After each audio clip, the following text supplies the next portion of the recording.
à tous, chers amis. Merci d'être avec nous sur C8. Quel bonheur de vous voir, vous réveiller tranquillement. Mais non, je sais, vous êtes réveillés depuis je ne sais quelle heure, en pleine forme pour attaquer cette belle journée ensoleillée avec un invité. Ah, vous ne savez pas qui j'ai aujourd'hui.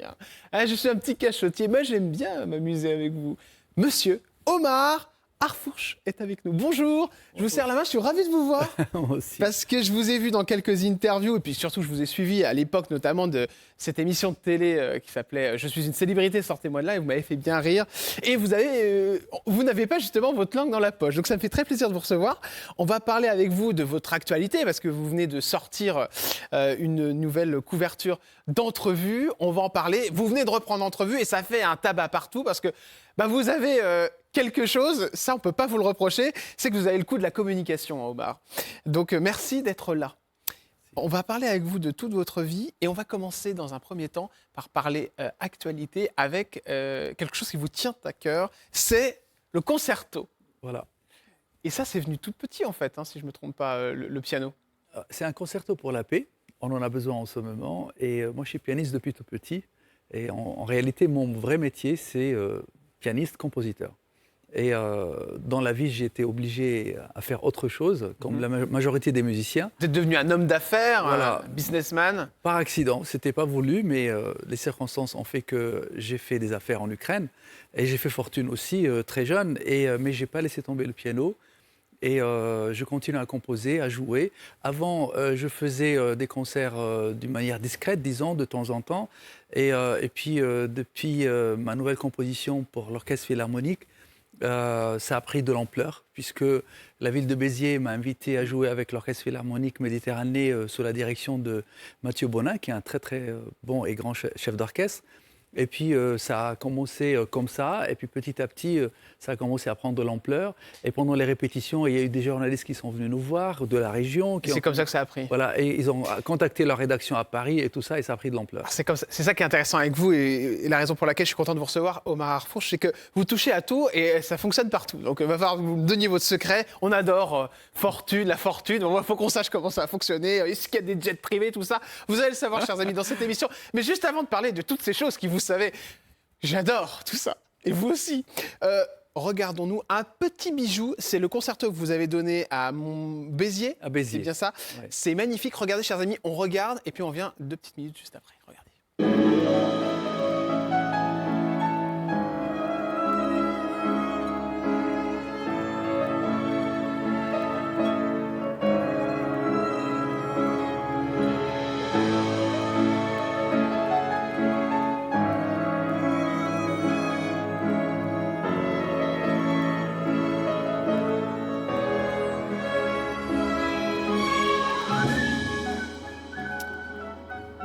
C'est magnifique, franchement. Alors moi j'adore. Je suis pas très musique classique, mais là franchement le piano, tout y est.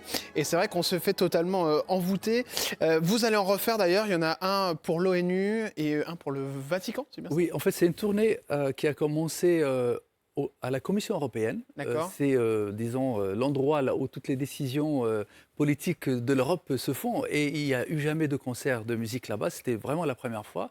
Et j'ai joué ma première composition là-bas. C'est une autre composition qui s'appelle « Sauvons une vie, nous sauvons l'humanité ». C'est pris de la Torah.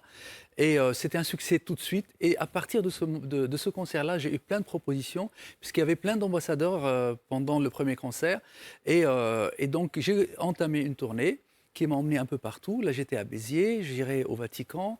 Et ça va se terminer à la Journée mondiale de la paix à l'ONU, soit à Genève, soit à New York. Alors, Journée mondiale de la paix, Orchestre Philharmonique, et à côté, cette couverture d'entrevue, non mais ça n'a aucun sens.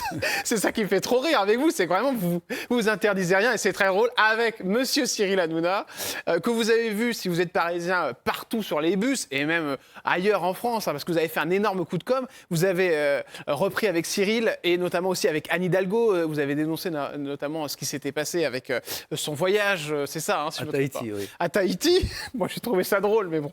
Après, voilà, chacun son avis. Comment ça, déjà, comment vous avez réussi à convaincre Cyril Hanouna de faire l'entrevue ? Je ne vais pas raconter les secrets de fabrication, mais Cyril, ils ne donnent pas d'interview. Et encore Aucune. moins, ils ne posent pas en photo. Non. Et donc là, non seulement on a eu l'exclusivité, mais aussi on a eu la production de la photo. Il s'est livré comme pas possible. Il y avait des sujets comme, par exemple, son histoire avec ceux qui l'ont quitté pour travailler à TF1. Camille Combal. C'est vrai que l'on en parle rarement. Hein. Il raconte en détail ce qui s'est passé. Et donc là, on était très contents. Lui aussi, il est très content. Il est très content. Que ce soit de l'interview, même là, il était auditionné par le Parlement. Il a parlé d'entrevue. Exactement. Voilà, donc ça se voit qu'il est content du résultat. Mais le fait est, Cyril en couverture dans cette période-là, c'est ça qui a fait la différence. Et évidemment, la campagne publicitaire. Les panneaux, les kiosques, les bus parisiens, le périph' et tout ça, évidemment. Et tout le monde parle en ce moment de Cyril pour plusieurs raisons. Il est un peu décrié, il est très aimé en même temps. Et ce qu'on oublie aussi, c'est que j'ai fait un sondage par l'IFOP. Et le sondage disait qu'il était le plus connu des Français, numéro 1. Et donc, évidemment, cela donnait un peu plus de consistance. Et on a sorti toutes les histoires, toutes les querelles qu'il y avait depuis très longtemps, l'historique. On adore les querelles. Voilà. Vous aussi, vous adorez ça, chers amis. Bon, on va reparler tout à l'heure d'entrevue, cher Omar. En tout cas, bravo, parce que beaucoup, je vous demanderai en fin d'émission combien ça a coûté, reprendre entrevue. Évidemment, ça doit coûter cher quand même. Un magazine, c'est une fortune. C'est une fortune et à l'achat et à la fabrication. D'accord. Donc voilà, aujourd'hui, plus personne n'investit dans le print. C'est clair, voilà. Parce que c'est vrai qu'on dit que c'est un marché qui pour revenir à Anne Hidalgo, moi aussi, comme vous, je trouve que l'histoire était marrante. Oui, bien sûr. Elle est partie à Tahiti et elle a disparu là-bas. Et donc, mais elle doit vous en vouloir, non, elle m'en veut beaucoup. Mais regardez ce que j'ai fait, juste pour vous donner, parce que pour comprendre comment et pourquoi la couverture et ce dossier étaient exceptionnels, c'est parce que j'ai envoyé une équipe à faire le même voyage qu'elle. D'accord. Photographe, enquêteur et un journaliste, ils ont pris les mêmes vols. Et on a comparé les billets, le prix des billets d'avion qu'elle a déclaré et ce que nous a coûté à nous. Ça a coûté une fortune ce reportage parce que, par exemple, arrivé là-bas, le programme officiel disait qu'elle devait inaugurer je ne sais pas quoi. On arrive là-bas, le journaliste, il m'appelle en disant « mais elle n'est jamais venue ». Donc les élus locaux, ils disent on l'a attendu, il n'est pas venu. Alors où est-ce qu'il est parti? On a fait de l'investigation et on a trouvé un petit aéroport qui l'a emmené sur une autre île. On va là-bas, on découvre qu'elle était là-bas pour le mariage de sa fille. Donc on allait d'une surprise à une surprise. C'est ça, Et puis finalement, on a mis ça sur le papier, en couverture. Et beaucoup de gens l'ont lu, puisque nous on sait par l'avance. Ah oui, donc ça fait un carton pas possible, cette histoire. Moi, ça m'a fait rire quand vous. Oui, ça fait rire tout le monde, je crois. Allez, c'est parti, chers amis, commençons avec votre portrait. C'est parti. Et pour faire ce portrait, on va parler un petit peu de votre enfance, cher Omar. Qui mieux que vous pour votre enfance avec cette date, un 20 avril 1969, à Tripoli, au Liban. Vous êtes un petit Libanais et vous êtes arrivé en France à quel moment alors, du coup? Alors, moi, je suis né au Liban. À l'âge de 17 ans, je gagne un concours de piano au Liban, fait par l'Union soviétique, parce que c'était l'Union soviétique à l'époque. Et je quitte le Liban pour faire mes études. C'était ça le prix, une bourse pour faire les études de piano à Moscou, en Union soviétique. Donc j'arrive à Moscou, j'avais 17 ans, ensuite 18 ans. À l'époque de Gorbatchev, c'était un président de l'Union soviétique à l'époque. Et c'était une période d'ouverture vers les étrangers et tout ça. Et je pars ensuite en Ukraine.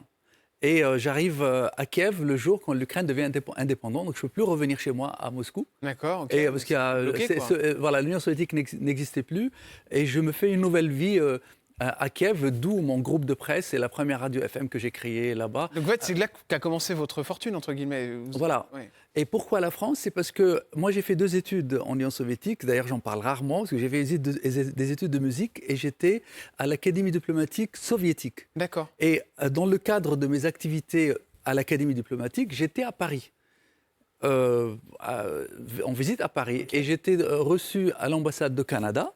Je croise une fille, c'était le jour de Saint-Valentin, on craque l'un pour l'autre. On s'aime, et une fille qui est née à Paris de cet amour. D'accord, ok. Voilà. C'est votre première compagne. Et donc j'ai commencé à venir pour voir ma fille.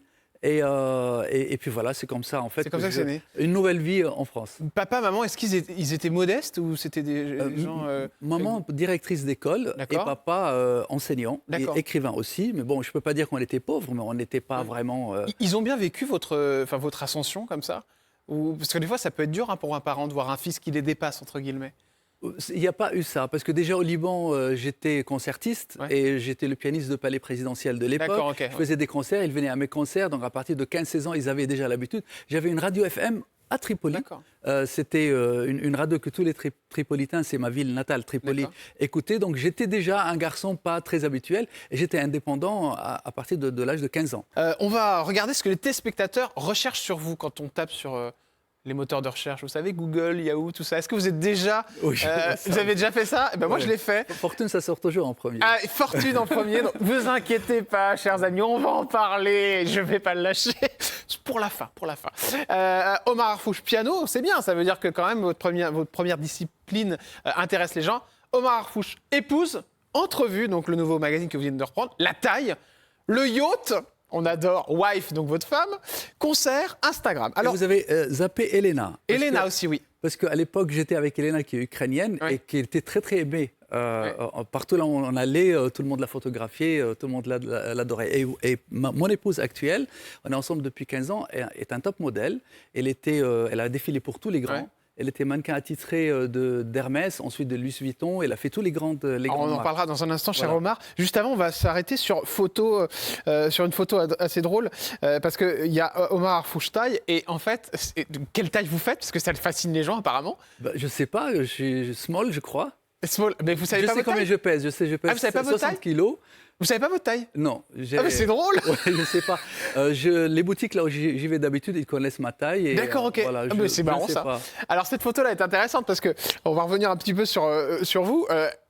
On vous a vraiment connu avec cette coupe de cheveux, mais il y a vraiment une différence entre aujourd'hui et avant. Parce que en fait, ce qui se passe, c'est que j'ai l'impression que vous avez quand même un peu mûri, parce que c'est vrai qu'à un moment, c'était très drôle de vous voir à l'antenne, parce qu'on reparlera de cette émission que vous avez faite, mais vous alliez sur tous les plateaux télé, et c'est vrai qu'il y avait un côté un peu désinvolte. C'est un petit peu le... il y avait un côté un peu gosse de riche, nouveau businessman, je m'en fous de tout. Ouais, dandy.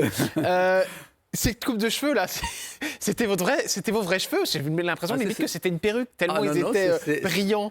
Non, c'est mes vrais cheveux, mais c'est le brushing qui fait ça. Ah d'accord, ok. Voilà, nous, les Moyen-Orientaux et ceux qui viennent de la Méditerranée, on a un problème de bouclage. Donc ça boucle, et donc on fait... moi, je faisais genre 2 brushings par semaine. Je sortais jamais sans un brushing, donc je ne suis pas le seul à avoir ce problème-là. Beaucoup de gens qui nous regardent, et, surtout les filles, elles vont dire « il a raison, c'est très compliqué ».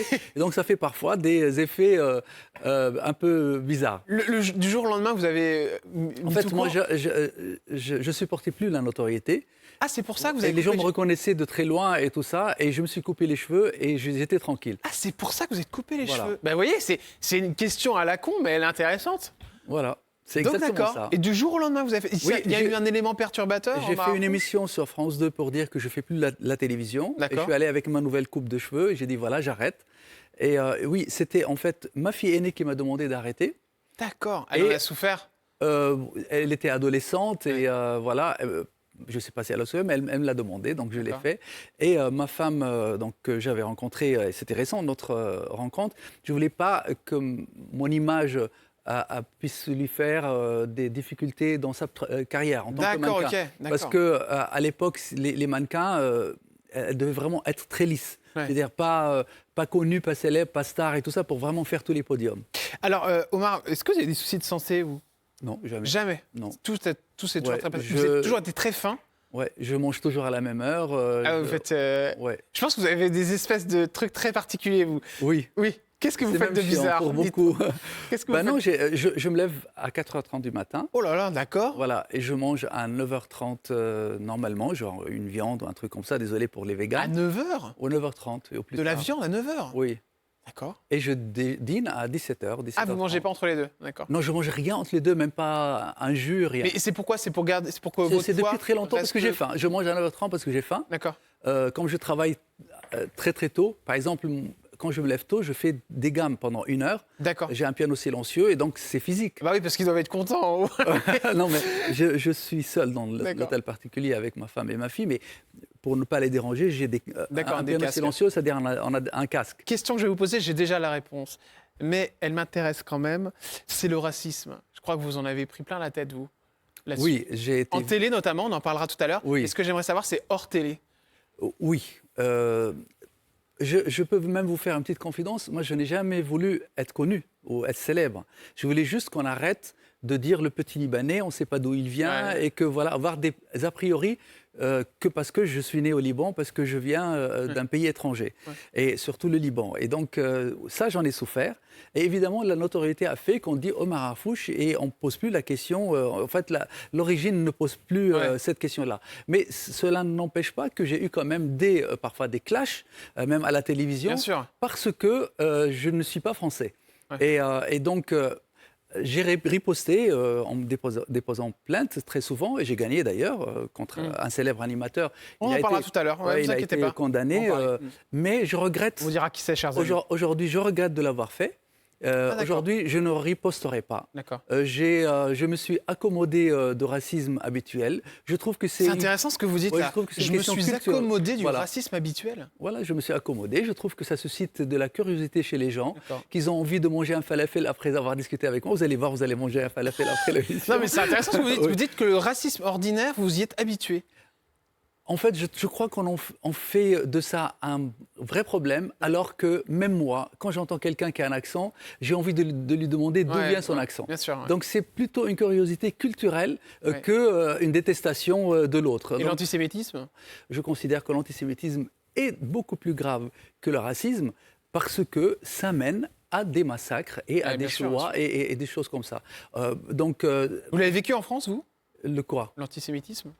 Non, ça existe, l'antisémitisme. Mais moi, quand par exemple on me poursuit dans mon pays natal parce que je m'affiche avec des gens d'origine juive ou israélien ou autre, et on me dit voilà, quand vous êtes avec un Israélien, vous devez vous lever et partir, je refuse de le faire. Et donc je me mets contre la loi libanaise. Et donc du coup, je me trouve en train de défendre la cause antisémite. Bien sûr, mais c'est fou qu'il y ait des choses comme ça qui existent, quoi. On enchaîne avec une autre question que les téléspectateurs se posent, chers amis. Vous êtes des coquins, hein, vous voulez tout savoir sur notre invité. Alors, quand on tape votre prénom et votre nom sur les moteurs de recherche, on tombe sur Omar Harfouch, épouse Omar Harfouch, Instagram. Alors, il se trouve que vous la mettez, votre épouse, sur Instagram. Donc voilà, on n'a pas été chercher bien loin, c'était pas compliqué. Elle s'appelle Yulia, c'est bien ça ? Oui, Yulia Lobova. Lobova. Et donc, c'est ce fameux top modèle. Voilà, tout à fait. Bon, alors, Omar, on va mettre la photo. Il y a, je crois, si je ne me trompe pas, une petite différence d'âge. Oui. Ou je me trompe peut-être. Hein. Ah non, il y a une belle différence. Une belle différence d'âge, voilà, c'est ça que je voulais vous faire dire. Oui. Elle a quel âge ? Ah non, elle a 30 ans. D'accord. Oui, mais et vous avez quel âge ? J'ai maintenant 52 ou 53. D'accord, ok. Donc il y a 20 ans. Ouais, 20 ans de différence. Oui. Ça a été un problème, ça ? Vous vous êtes fait critiquer au début ou... Non, jamais. Non, jamais ? Non, jamais. Parce que forcément, je veux dire, quand... on a une femme plus jeune. Toutes mes copines et mes ex, avant elle, parce que depuis elle, je suis qu'avec elle, elles ont toujours été jeunes. Donc les gens, ils ont l'habitude de me voir avec des filles plus jeunes. Mais en fait, le problème, c'est si on est avec une jeune et on n'est pas performant. Ça, c'est un problème. Vous me parlez de la libido ? Oui, par exemple. Ça peut être un problème de couple. Mais les autres pensent... oui, mais statistiquement, il y a bien un moment où ça va baisser, puisque, par exemple, à 70 ans... Oui, mais elle aura 50 ans. Oui. Voilà. Donc elle aussi, ça sera pour nous deux. Non, mais c'est la seule chose qui pourrait poser problème, en fait. Oui, évidemment. D'accord. C'est qu'elle ne soit pas satisfaite de notre couple. Voilà. C'est marrant. Vous avez fait des enfants avec elle, je me trompe ? Oui, on a une fille qui s'appelle Gustavia. Voilà, une fille que vous avez... Et vous aviez un autre enfant... Voilà, Gustavia. Voilà, Gustavia. Derrière le jet de monsieur, hein. C'est à vous, je suppose. Non, je le loue. Vous le louez, d'accord. Ouais. D'accord. Ça coûte très cher quand même. Ouais. Ça me fait rire, on en parlera tout à l'heure. Hein. Grosse rubrique argent en fin d'émission, chers amis.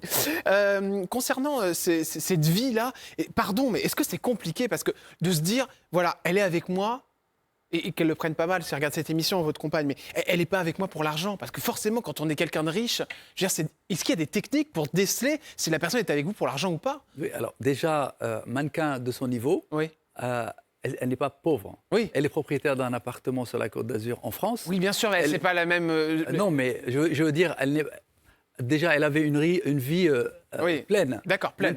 Maintenant que je sois avec elle parce qu'elle est plus jeune et belle, qu'elle soit avec moi parce que je suis plus riche qu'elle, en fait, en réalité, un couple, il cherche peut-être au départ des choses comme ça, mais on ne peut pas vivre ensemble 15 ans sur une base comme ça. Bien sûr, mais ça ne vous dérange pas, vous ? Non, du tout. La femme cherche la stabilité. en général. L'homme cherche peut-être la beauté ou autre, mais la femme cherche la stabilité parce que c'est la femme qui porte l'enfant, elle fonde une famille et tout ça. Nous, les garçons, jusqu'à 35 ans, on est dans le brouillard. Oui, en fait, comment ça s'est passé ce brouillard là? On en parle un petit peu juste avant elle. C'était un peu n'importe quoi. J'étais dans le brouillard très très longtemps. Ça veut tout dire, le brouillard. J'ai eu 3 filles avec 3 mamans différentes. Donc 3 filles avec 3 mamans différentes. Oui, avant Gustavia. D'accord, vous avez 4 enfants aujourd'hui. J'ai 4 filles, oui. 4 filles. Ah oui, vous savez faire que des filles, vous? Heureusement, parce que c'est vraiment formidable d'avoir des filles. Vous ne vouliez pas avoir un petit garçon? Non, je suis très content. Première échographie pour Gustavia, on m'a dit que ça va être un garçon. J'étais malheureux comme pas possible. Ah bon? Oui, vraiment. Je ne trouvais pas de prénom. Tout le monde me dit, mais t'inquiète pas, tu vas jouer au foot avec et tout ça. Donc, et finalement, c'est une fille merveilleuse. Pour cette période un petit peu brumeuse dont vous me parliez tout à l'heure, est-ce que vous l'avez regretté, ça, de faire 3 enfants avec 3 femmes différentes? C'est compliqué pour les enfants en question. Ils vous en ont voulu? Non. En fait, on ne peut pas dire je regrette parce que, pour moi, regretter, par exemple, ma fille aînée, Najwa ou Estelle ou Hakimi, c'est impensable parce qu'elles sont magnifiques. Je les adore. On est très proches, très complices. On se voit régulièrement, on fait des projets ensemble. Donc, c'était une erreur, mais qui a donné un résultat extraordinaire. Je ne peux même pas dire que c'était une erreur, parce que bien sûr, c'était quand même, c'était énorme, coup de foudre, beaucoup d'amour et tout ça. Donc, je reviens sur le fait d'avoir des filles. Votre nom de famille, c'est Harfouch. Vous êtes connu avec ce nom de famille. Quand on veut une descendance, forcément, on a envie que quelqu'un porte son nom de famille. Est-ce que ça, c'est pas un problème pour vous, le fait de se dire que votre nom ne sera pas porté par vos filles? Non, même ma femme, elle s'appelle Yulia Lobova et Gustavia, après, elle pourra choisir si elle veut rester Harfouch ou Lobova. Je pense déjà, mes filles, l'aînée par exemple, elle a réussi par elle-même. Elle est femme d'affaires, elle a gagné vraiment bien sa vie et je pense qu'elle est bien lancée. Hakimi, qui est la troisième, elle est compositrice, pianiste. Personne ne sait qu'elle est ma fille, elle chante, elle fait une tournée en France. Estelle, elle est dans l'immobilier, elle cartonne à Dubaï, elle a vraiment beaucoup... Mais dis donc, c'est fou, il faut faire des enfants avec vous. Hein. Voilà, et ma dernière, Gustavia, elle se dit écologique. Elle est vraiment, elle me dit, elle a fait son coming out, moi je suis pour l'écologie, je vais être militante écologique. D'accord, ça doit bien coller à la maison avec vos jets, donc du coup elle refuse de prendre l'avion, je suppose. Alors, elle n'est pas encore consciente de jets, pour le moment elle est restée sur les cotons-tiges qu'on n'a plus le droit d'acheter, et elle ne veut plus que je mange de la viande, mais je continue. D'accord, mais par contre, ça ne dérange pas pour le jet. Elle ne sait pas encore. Ah d'accord, c'est très drôle. Bon, je pense que quand elle va goûter un peu au jet, ça va se calmer très vite. Chaque fois quand on voyage, elle me dit, papa, on va prendre l'avion régulier ou le jet? Ah oui. Elle veut savoir quelle valise elle prend. D'accord, ok. Bah oui, je pense qu'elle est un peu écologiste comme moi, je suis végane. Bon, cher Omar Harfouch, on va passer quelques petites photos de votre fille. Comment ils vivent, sincèrement, le fait que leur papa soit fortuné? Parce que, bon... Il n'y a que des avantages, en fait, non? Sincèrement. Est-ce que ça ne déscolarise pas un peu un père comme ça, qui a beaucoup d'argent? Vous me parliez d'un hôtel particulier tout à l'heure, des enfants qui se promènent en jet. Pardon, mais il y a tellement peu de gens qui vivent ça. Je pense que tout dépend de l'éducation. Mes filles, elles ont été bien éduquées. Et donc, cette question ne se pose pas. En se voyant, on ne parle pas d'argent. Tout est fixe pour les vacances. On sait quand on prend les vacances. C'est fixé. Mais ils n'en ont pas souffert à l'école, par exemple, de ça, d'avoir... Non, parce que c'est des écoles spéciales, peut-être. Non. L'aînée était à l'école publique. D'ailleurs, Gustavia, elle va à l'école publique dans le 17e. Donc, pour moi, c'est important. D'ailleurs, l'école publique, c'est la meilleure école au monde. Et on a beaucoup de chance d'avoir des écoles comme ça en France. Et donc, non, je pense pas. Je pense pas. Vous posez la question, je trouve pas de réponse. C'est que cette chose ne s'est jamais posée. Et tout à l'heure, vous me disiez qu'il y avait eu un souci avec votre fille, c'était par rapport à la notoriété. Elle en a souffert de quelle manière? Oui, elle avait, je crois, 14 ans. Je passais souvent à la télévision. Elle me dit, papa, il faut pas passer à la télévision, s'il te plaît, arrête et tout ça. Mais j'ai senti quand même qu'elle voulait que j'arrête et je lui ai dit, OK. C'était à cause de quoi? Elle se faisait embêter, ce genre de choses? Certainement, quelqu'un à l'école ou dans son entourage lui a dit quelque chose qui l'a dérangé, je suppose, mais plus maintenant. Bon, je tenais à dire aussi que vous avez, avec Endemol, organisé le concours Miss Europe, initialement présenté sur TF1. Et la chaîne a décidé de vendre. Et vous avez contribué, Omar Harfouch, à faire une loi en France qui interdit le mannequinat aux jeunes filles de moins de 16 ans. On en parlera tout à l'heure. C'est incroyable, cette histoire, parce que vous avez dénoncé ce qui se passe dans le mannequinat. Et c'est monstrueux. Il y a des histoires, mais folles. On en parlera tout à l'heure. On va revenir aussi sur cette émission qui a fait un carton que j'ai adoré. Vous aussi, chers amis. Je suis une célébrité. sortez-moi de là. Il y a le jingle là. Exactement, le jingle. Ouais, je me souviens bien, j'aimais beaucoup ça. Et il y a une rumeur qui est sortie sur cette émission, c'est que vous vous êtes pris la tête avec Marielle Guachel dans Je suis une célébrité, sortez-moi de là. Ne me répondez pas, apparemment, elle aurait eu des propos racistes envers vous. On en parlera juste après la pub. On peut laisser la musique, j'adore cette émission et ce petit générique là, génial. On se retrouve dans un instant, chers amis. L'impression d'être en jeu de ses joues avec Tarzan. On se retrouve dans un instant sur C8 avec cette fameuse rumeur. Est-elle vraie, est-elle fausse? On parlera évidemment de tout ce qui est mannequinat. On va aussi parler de Partir un jour. Philippe Nicolic, dont vous étiez très proche, les raisons de son décès, c'est assez hallucinant. Vous avez des réponses et on va en parler ensemble. Et on parlera évidemment d'entrevues, tous les secrets, les coulisses. Et dans un instant, restez avec nous. On revient avec monsieur Omar Harfouch. À tout de suite. Et restez fidèles. On se retrouve dans une poignée de secondes. Ne me quittez pas. Je vous surveille.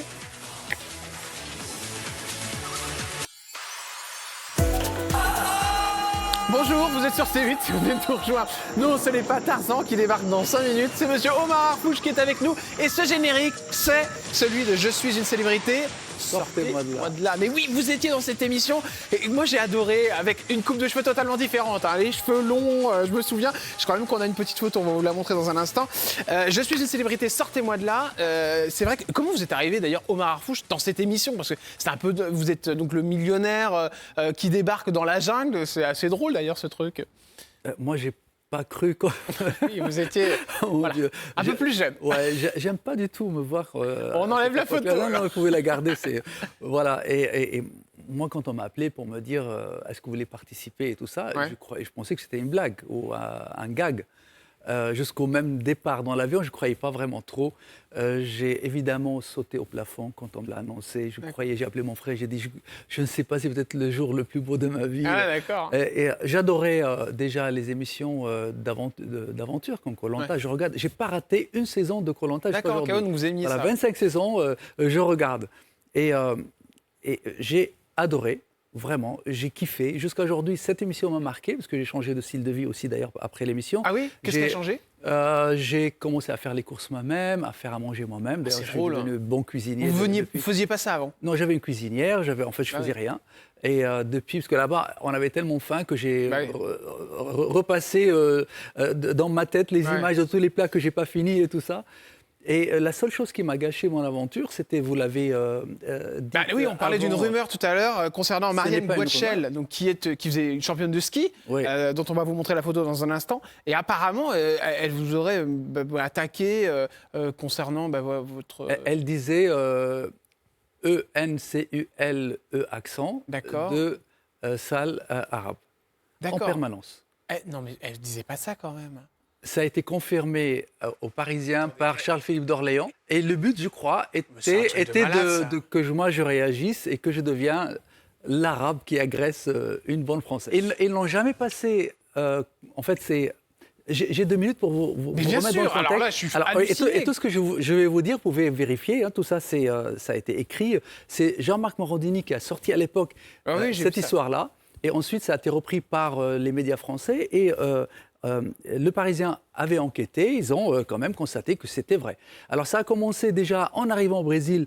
Elle dit mais comment ça un homard, TF1, comment ils acceptent de mettre un homard dans une émission aussi prestigieuse? Ça a commencé comme ça, mais je crois qu'après la fatigue, la faim, on avait tous faim, a fait qu'elle ne pouvait plus se contrôler.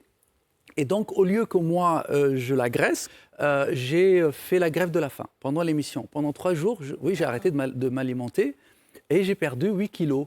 Et pendant un direct, une épreuve, Jean-Pierre Foucault voit que j'avais plus du tout de force.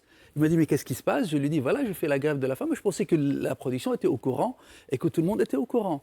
Et il m'a dit, pourquoi? Je lui ai dit, parce que l'épreuve, en plus...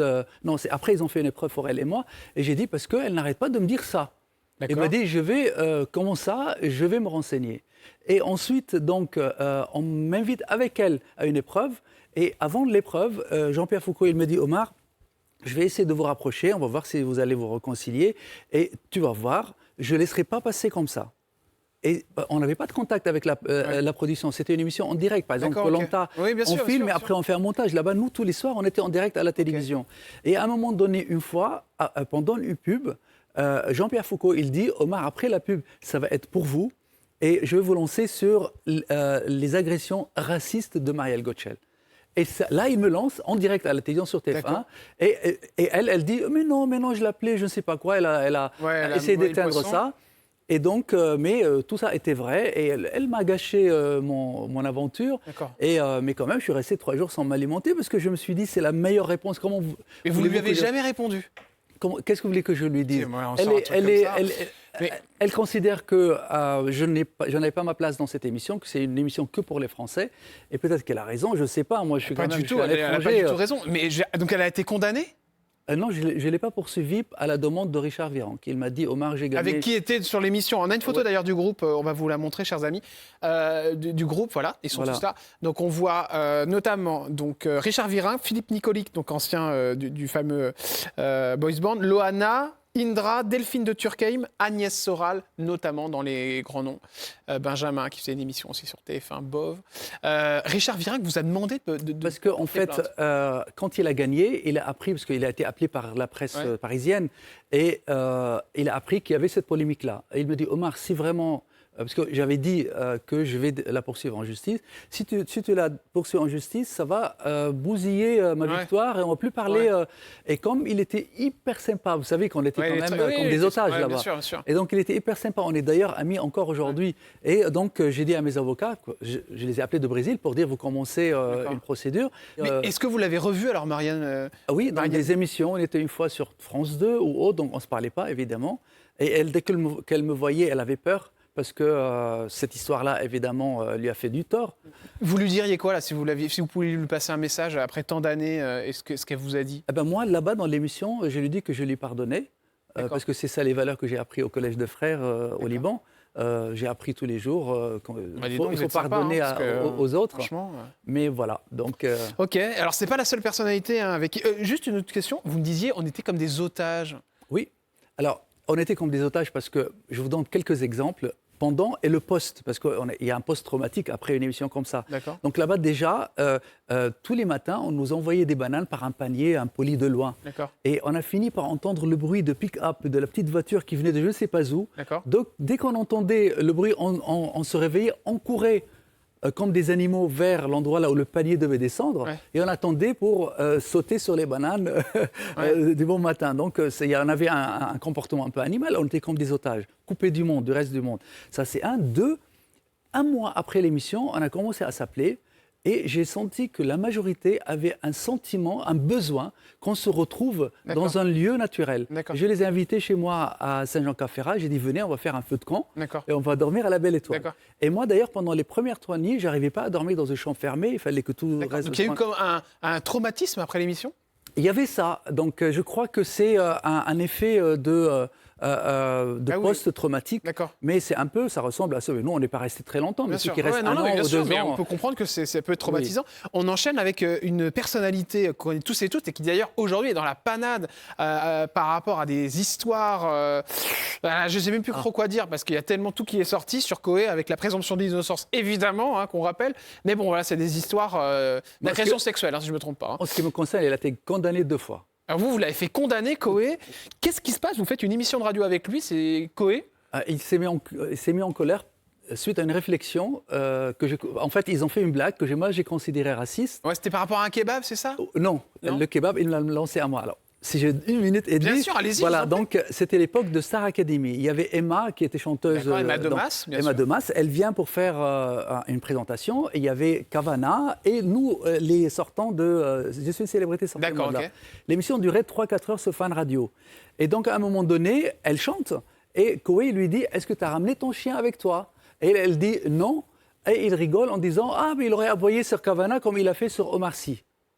Et tout le monde applaudit, trouve ça génial et drôle. Donc quand l'applaudissement, je sais que j'étais à la radio, les gens ne voient pas qui a applaudi, qui n'a pas applaudi. Une fois l'applaudissement était terminé, j'ai dit, moi je n'ai pas applaudi parce que j'ai trouvé que la blague était raciste. Parce que j'ai tout de suite vu le parallèle entre la couleur de peau d'Omar Sy et celle de Cavana. Et apparemment, ce chien n'aboie que sur les gens de cette couleur-là. Et il s'est mis en colère contre moi. Il m'a dit, parce que moi, Omar, tu veux que je te dise, tu vas manger ton kebab au coin de la rue et tu vas le faire là tout de suite. Comme ça. Coé vous a dit ça? Oui, à la radio. Et donc, moi, je voulais me lever et partir. Et son co-animatrice, j'ai oublié comment elle s'appelait. Cécile de Minibus. Voilà, extrêmement gentille. Elle est venue tout de suite. Elle me dit, non, Omar, vous restez. Elle a commencé à le calmer. Et il m'a massacré pendant tout le reste de l'émission. Entrevue, dont je suis propriétaire actuellement. Oui. Sort le sujet. Alors, entrevue, j'étais leur bête noire pendant plusieurs numéros. Vous avez bien mangé, vous avez racheté. Voilà. Et donc, elle sort les screenshots de l'émission. Je dépose plainte donc, pour diffamation parce qu'elle m'a diffamé sur un autre sujet dans la même émission. Et il a été condamné. Il a pris 1 an avec sursis. Et ça a causé... On m'a dit que c'était la raison pour laquelle il était obligé de quitter TF1. D'accord. Parce que moi, avant, c'est à cause de vous. Avant, Étienne Mejotte et toute la direction, ils ont essayé de me convaincre de laisser tomber la plainte. On m'a dit que si c'est sur son casier judiciaire, on ne peut plus continuer à l'employer. Donc Coé aujourd'hui a un casier judiciaire. Alors maintenant, c'est je crois prescrit parce que c'est 10 ans seulement. Mais il l'avait à l'époque. D'accord. Omar Harfouch, Coé, vous l'avez revu? Non, je ne l'ai pas revu, mais si vous me posiez la question, si aujourd'hui je passe à la radio, il me fait la même phrase, je ne dépose pas plainte contre lui. Aujourd'hui, je laisse passer, je dirai rien. Ouais, mais c'est dommage, parce que non, au contraire, vous avez eu raison, je pense. Enfin, je veux dire, quand ça va trop loin, ça va trop loin.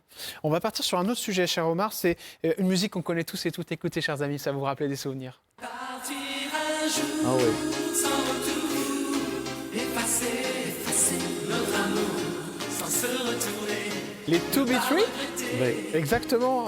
Vous êtes parti dans Je suis une célébrité, sortez-le-moi de là, avec Monsieur Philippe Nicolic qui nous a quittés. Et Philippe Nicolic, il nous a quittés du jour au lendemain. Évidemment, il faisait partie, c'était celui qui chantait de ce boys band. Personne n'a oublié ce titre. Et il est décédé du jour au lendemain. Quand je dis du jour au lendemain, c'est parce que ça a été brutal. Hein. C'est pas une mort douce, on va dire. Oui. Et pour vous, il y a anguille sous roche, quoi. C'est un des amours de ma vie, Philippe. Un des amours de votre vie. Je l'aimais tellement, je l'aime encore très très fort. On était amis avant l'émission. Et d'ailleurs, on avait déjeuné 1 semaine avant l'émission. Et ni lui ni moi, on ne s'est pas dit qu'on allait... parce qu'il y avait une clause de confidentialité. D'accord, de faire l'émission. On était vraiment très proches avant. Moi, si vous voulez, je suis quelqu'un de libre par mes sentiments. Bien sûr, bien sûr. Je l'aimais vraiment d'amour. Voilà. Et jusqu'à aujourd'hui, quand je vois sa photo, je sens mon cœur il bat, mais ce n'est pas du tout physique. Bien sûr, non, mais j'ai compris. On était très très proches. Et il était addict aux tranquillisants, un peu, il prenait aussi des trucs. Des drogues? Mais je ne sais pas lesquels. D'accord. Donc je ne peux pas dire, mais les cachets pour dormir, par exemple, une batte de Lexomil, il peut la prendre en entier. D'accord. Oui, et donc il était malheureux à cette époque-là. Attention, je n'accuse personne. Oui. Il était malheureux parce qu'il aimait beaucoup Valérie, sa femme. D'accord. Et ils ont eu une magnifique fille, qui est toujours magnifique d'ailleurs, elle est sublime, Sacha. Et il était très attaché à Sacha, à sa fille. Et Valérie lui a demandé de partir. Et donc il était dans une période très très compliquée. Je sais en plus à quel point ils voulaient cet enfant. Ils ont passé des mois à essayer qu'elle tombe enceinte et tout ça. Et puis finalement, il était séparé d'elle. Il a pris, je crois, plus qu'il fallait des cachets. D'accord. Et puis, il est mort comme ça. Mais il m'avait dit qu'il voulait en finir. Il vous l'avez dit, vous ? Il l'a dit avant, oui. Et il m'a beaucoup appelé. En fait, ceux qui connaissent bien Philippe, ils savent qu'il était ingérable.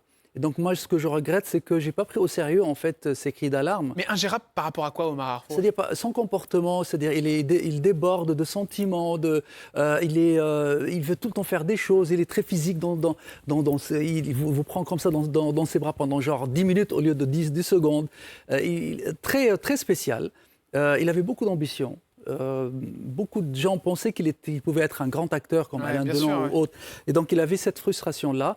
Mais moi, j'étais aussi ami avec Adèle et avec Franck. Et Adèle, il est encore mon ami. D'ailleurs, c'est lui qui fait... Donc, To Be Tree. Et voilà, il gère les avions privés et c'est lui qui m'organise mes déplacements en avion privé. Oh, mais c'est trop drôle. Oui, donc, c'est un ex des To Be Free qui maintenant s'occupe de vous. Mais pas que de moi, il s'occupe de beaucoup de gens. Mais il gère vos avions. Il est voilà, mon broker et on était toujours, on passait des vacances ensemble et tout ça.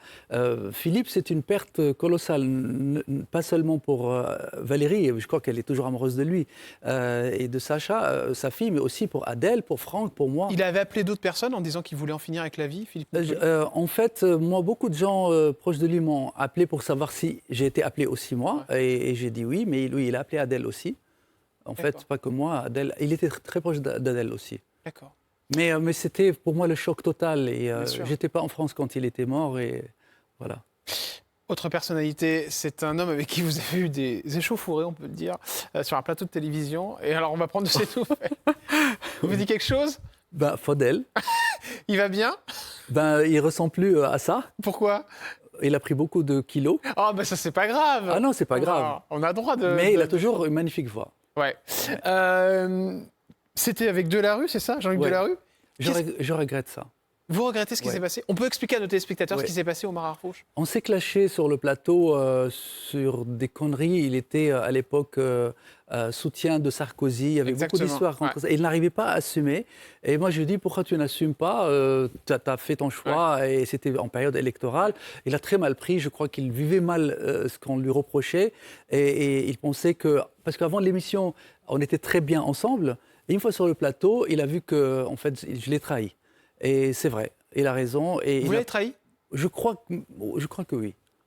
Oh là, vous me dites, oui, je l'ai trahi. Oui, je l'ai trahi. J'ai trahi sa confiance et D'accord. j'aurais dû pas réagir comme ça. D'accord, J'aurais dû, au contraire, le défendre d'accord. et ne pas le mettre en face de ses contradictions. Je ne savais pas qu'il était fragile à ce point. Et ça l'a beaucoup blessé. Parce qu'après ça, il a disparu. Il a arrêté c'est tout vrai qu'on après l'a ça. plus vu après. Ouais. Hein. Il a disparu, il est parti vivre au Maroc.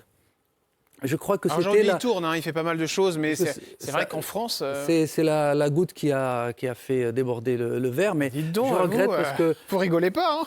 Non, je rigole pas. Mais Faudel, s'il nous regarde, excuse-moi vraiment, j'ai pas voulu, je sais pas ce qui m'a pris.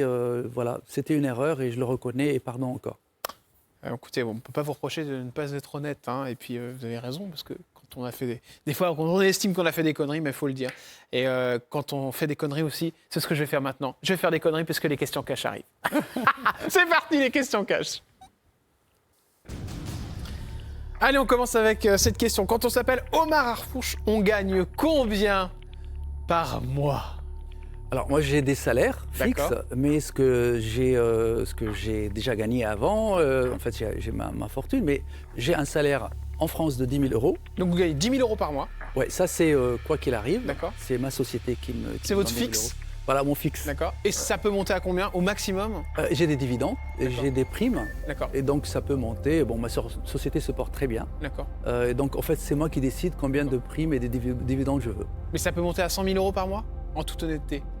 Ça pourrait, mais je le fais pas. Ça a déjà été le cas? Non, mais j'ai, par exemple, sur ma fiche d'impôt, j'ai déjà une fois déclaré 300 000, j'ai déclaré autre chose. Donc, De 300 000 en mensuel?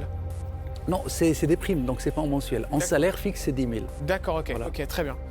Est-ce que vous avez déjà eu un homejacking? En Ukraine. D'accord. Ouais. Ils ont... Et ils nous ont mis des armes, mon frère et moi, dans des chambres séparées. C'est la femme de mon frère, on lui a menacé avec des couteaux. Ils ont pris tout l'argent, ils sont partis. Ils ont pris quoi comme butin? Quelques centaines de milliers. D'accord, ok. Ça vous a traumatisé ou vous avez réussi à... Oui, et ça m'a même rendu un peu discriminatoire par rapport à un certain pays et nation d'où il venait. D'accord. Et j'ai fait beaucoup de travail pour dépasser ça et ça a marché. Ils venaient d'où? De l'Asie centrale. D'accord, ok. Quel est l'argent de poche de vos filles? Alors, Vous leur donnez combien? l'aînée, elle est indépendante. D'accord. En fait, les trois aînées sont indépendantes. C'était démesuré ou pas du tout? Non, vraiment. Et Mais c'était quoi mes filles vous confirmeront. D'accord, non, mais Non. c'est à peu près combien par mois, par exemple, en argent de poche? Avant, c'était les pensions alimentaires. Ah oui? Ah bah oui, Ouais, non, oui. mais les pensions, vous avez dû en prendre plein la tête. Alors là, oui. Voilà, oui. Ah bah oui, Oui. Mais parce qu'en fait, une pension doit s'adapter au rythme de vie de la personne, c'est ça? Tout à fait. Et vous avez eu des divorces aussi au besoin de l'enfant. Heureusement, en France, on n'est pas aux D'accord. États-Unis. Mais bon, moi, j'étais pas radin. D'accord. Et voilà. En mais pension, par exemple, ça s'est monté jusqu'à combien? 5 000 5 000 euros par mois, oui. par enfant? Oui. Ah, mais un enfant n'a pas besoin de 5 000 euros par an. Non, mais. C'est déjà un salaire hallucinant en Non, France, mais déjà. en fait, c'était des pensions qu'on a convenues ensemble. D'accord, C'est-à-dire, ok. on était chez les juges des affaires familiales, C'est mais on décidait nous-mêmes on réglait nous-mêmes. C'était pas une décision de justice, parce que la justice, elle décide entre 700 et 1500. Bah oui, c'est ça. Oui, mais moi, je voulais quand même que les mamans puissent entretenir comme il faut. Bien sûr, ben mais voilà. c'est oui, la plus grosse somme que vous avez perdue, Omar Harfouch. Oui, 2 fois. Une fois après la deuxième révolution en Ukraine, Ouais. ma banque a fait... Alors, la première, c'était Madoff, 9 millions à Barclay. En Ukraine, 15 millions. Ouais. Et là, récemment, la faillite du Liban, tout ce que j'avais à la banque là-bas est perdu. Donc 15 millions d'euros. Oui, ça, c'est en Ukraine. Vous avez perdu 15 millions d'euros. Oui, en un seul jour. Et j'ai fait la queue devant la banque pour donner au moins quelques dollars, c'est en dollars. Mais c'était le cas de tous les... en fait, il y a eu une sorte de putsch en Ukraine et donc les banques ont fait faillite. Quel chroniqueur de TPMP vous ne pouvez pas voir, Omar Harfouch? Alors, j'adore TPMP. Ouais. Je les adore tous. Quand Gilles Verdès n'était plus, Oui. l'émission n'avait plus d'intérêt pour moi. Je regrette Ah bon? Ouais, vraiment. Ah d'accord, donc vous aimez bien Gilles Verdez? Ah oui. Parce tout que ce lui, qu'il il n'est dit. pas trop pour les riches, hein, vous savez? Même, D'accord. j'aime qu'il est en constance pour des questions humanistes. J'aime qu'on rappelle ça à chaque fois. Oh bah dites donc, vous savez que c'est la première fois que j'ai un invité qui me dit du bien sur Gilles Verdez. Tout ce qu'il dit, je suis preneur. Ah bon? J'adore, je suis vraiment dingue de lui. Ah bon? Ah oui, je suis fan de Gilles Non mais Verdez. attendez, vous me faites peur, vous Ah non, êtes pas sûr du que ça tout. va? Ah oui, ça va, au contraire. Cher Omar Harfouch, si demain vous disparaissez, qu'est-ce qui se passe? Quel est le montant de votre héritage? Alors, tout est prêt pour ma disparition, parce que ça peut arriver. Du jour au lendemain, ouais. Du jour au lendemain, et donc, j'espère que mon héritage, déjà, pour mes fils et leur éducation, C'est ce la qu'ils ont musique, déjà bien sûr. acquis, mais je suis bien placé pour savoir que, peu importe l'héritage, Ouais. si on ne le gère pas bien, il disparaîtra. Ouais, c'est clair. Donc, c'est surtout ce que j'ai envie, c'est que... Mais c'est quoi, c'est 20 millions d'euros? 100 millions d'euros? je peux vous le dire dans 3 ans. Quel message vous enverriez face caméra aux gens qui n'aiment pas les riches? Ils ont tort, parce que les riches font travailler l'économie. S'ils ont un salaire, c'est parce qu'il y a un riche a fait qu'il y a la société où ils travaillent. L'État vit grâce aux impôts des plus riches, parce que là, on peut critiquer les footballeurs, les Bernard Arnault et autres. Ouais. Vous n'imaginez pas les montants qu'ils donnent chaque année à l'État, donc aux Français. Donc, d'ailleurs, ce problème, il est qu'en France. Mais j'ai fini aussi à devenir un peu comme les Français et comprendre pourquoi ils râlent, pourquoi il y a ça. Mais c'est un faux procès qu'ils font aux gens qui ont les moyens. Combien coûte une baguette de pain, Omar Harfouch? Ah, ça, je ne sais pas du tout. J'achète pas du tout du pain. J'ai pas mangé une baguette depuis. Vous savez pas le prix d'une baguette de pain? Non, je mange pas de baguette. Bonne réponse. Non, mais c'est la Vous vérité. êtes malin. Mais je ne sais pas combien. Je regarde pas les factures au restaurant. Je laisse ma carte bleue. Oh, c'est voilà. super. On va tous venir dîner avec vous. Merci, Omar. Déjeuner, c'est mieux. Déjeuner. Je ne pense pas que vous voulez dîner à 17h. Oui, mais avec grand plaisir. Merci beaucoup d'être venu faire cette Merci émission avec moi. beaucoup. Ça s'est bien passé? Super. Je me suis régalé avec les questions d'argent. Ah oui, je sais. J'adore. Je vous pensais que vous allez m'abattre avec ça, mais finalement, je suis toujours debout. Bah vous non. voyez. Ah si, il y a une année, vous avez des soucis avec les impôts ou pas? Non, jamais. Jamais. Non, j'ai un très bon rapport avec Bah les oui. impôts. Et dernière question, j'ai Jean-Marc Sylvestre qui est venu sur ce plateau qui a dit « Je gagne 9 000 euros de retraite, c'est pas assez ». Est-ce que vous êtes d'accord, vous, avec ça? J'étais surpris de voir votre surprise à cette... Ah oui, parce que je trouve ça énorme. À mon avis, vous aussi, vous comprenez que ce n'est pas énorme, 9 000. Pour vous, c'est pas énorme, 9 000 euros de Non, parce retraite? que vous ne dites pas qui est cet homme. C'est quelqu'un qui a... Oui, c'est un économiste, mais qui a... Oui, oui. non, mais qui a quand même un certain train de vie. Oui. Et il le vit depuis très très longtemps. Pourquoi, au moment où il part à la retraite, il doit devenir d'un seul coup pauvre et vivre comme quelqu'un qui n'a jamais cotisé? Oui, mais on il n'est a pas le droit. pauvre avec 9 000 euros par mois, Non, mais Omar. selon le train de vie. D'accord. Moi, avec 9 000 euros, je ne m'en sortirai pas, même pas un jour. Parce que j'ai un train de vie qui est différent. très haut, ouais. Donc, Même pas un jour? Je ne peux pas aller lui dire, c'est beaucoup, 9 000 euros, Ouais. alors que je sais que il me faut 9 000 plus par jour. D'accord, Omar. Vivement qu'on soit tous Là- riches. Ouais. Je vous serre la main, je vous Merci. remercie pour votre honnêteté dans cette émission. J'en balbutionne parce que c'est vrai que moi, j'aime bien parler d'argent parce que ça fait rêver, les belles choses font rêver, on aime le luxe, on aime les belles choses, mais c'est sympa aussi de mettre du temps pour se les acheter et puis un jour de dire tiens, je me suis acheté ça, c'est sympa, je suis pas riche, mais au moins je me suis fait plaisir. Chers amis, je vous remercie d'avoir suivi cette émission, je vous embrasse très fort. Merci aussi, cher Omar. Et je rappelle que vous êtes un très très bon pianiste. Il n'y a pas que ces histoires d'argent, tout ça. Que vous avez repris un très beau magazine qui s'appelle Entrevue. Et je vous souhaite bonne chance pour la suite. Mais ça, Merci beaucoup. t'inquiète pas pour Merci. vous. OK. À demain sur CBK avec une nouvelle personnalité. gagnera moins d'argent, mais qui sera toujours aussi sympathique. Vous inquiétez pas. À demain sur C8, chers amis.